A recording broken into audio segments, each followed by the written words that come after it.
Bonjour à tous, je m'appelle Antoine Molinas, je suis conseiller support technique pour l'équipe Novotegra France. Aujourd'hui, nous allons découvrir l'outil de dimensionnement SolarPlanet. Une fois sur la page d'accueil, vous aurez à créer votre compte en cliquant juste ici. Vous aurez à renseigner toutes les informations de votre entreprise. Ensuite, un email vous sera envoyé.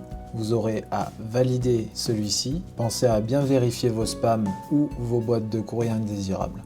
Vous arriverez sur cette seconde page. Vous retrouverez en partie gauche la conception intégrale, la conception du système de montage ou le dimensionnement électrique. Dans la partie droite, vous retrouverez l'onglet Projet, Gestion des panneaux et Carnet d'adresses. Juste en dessous, l'ensemble des projets que vous avez déjà créés, qui seront vos projets actuels.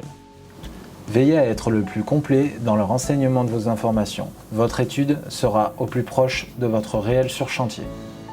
Une fois sur cette deuxième page, vous aurez à entrer votre adresse de projet, la sélectionner dans le menu déroulant. Vous pourrez voir que les eurocodes de vent, d'altitude et de neige s'affichent automatiquement. Vous pourrez passer en vue satellite pour bien vérifier la bonne présence du bon bâtiment. Sur cette deuxième partie, vous pourrez soit rentrer les métraits précis de votre projet, soit passer en vue aérienne et dimensionner par rapport à la vue satellite. Vous pourrez le cliquer-glisser, agrandir la toiture, la largeur du bâtiment, sa longueur, sa pente, toutes les informations nécessaires que vous avez en votre possession ou qu'à contraire, faire un dimensionnement le plus proche possible de la réalité.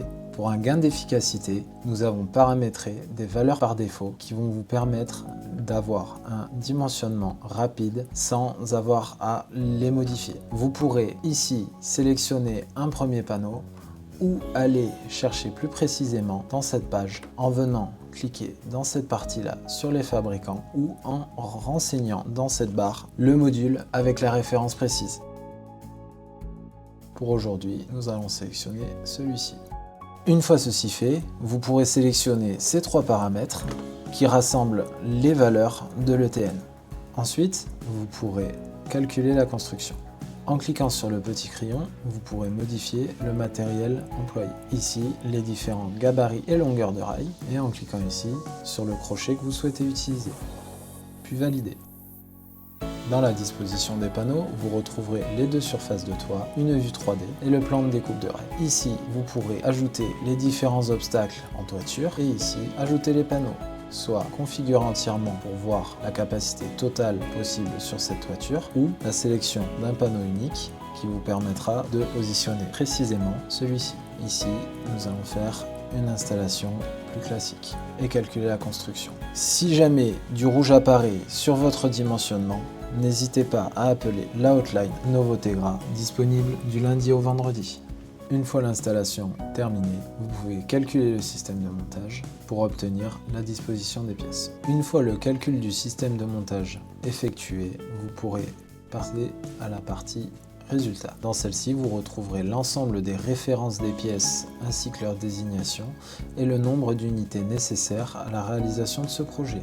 Pour la partie assurance, vous retrouverez dans ces deux onglets les différentes statistiques nécessaires pour justifier le projet. Dans la partie documentation, vous pourrez éditer votre étude pour vos clients ou vos installateurs. Dans la dernière partie, vous retrouverez l'ensemble des pièces que vous pourrez exporter au format CSV. Petit conseil, veillez à enregistrer régulièrement vos études pour éviter toute perte de vos données. Une fois votre projet terminé, veillez à bien l'enregistrer ici en lui donnant un premier nom, ici par exemple, et enregistrer. Vous aurez de ce fait en haut votre projet bien enregistré et le petit message qui vous le confirme. Et voilà, nous venons de terminer l'introduction à l'outil SolarPlanet. Merci d'avoir regardé cette vidéo et on se retrouve dans de prochains tutoriels.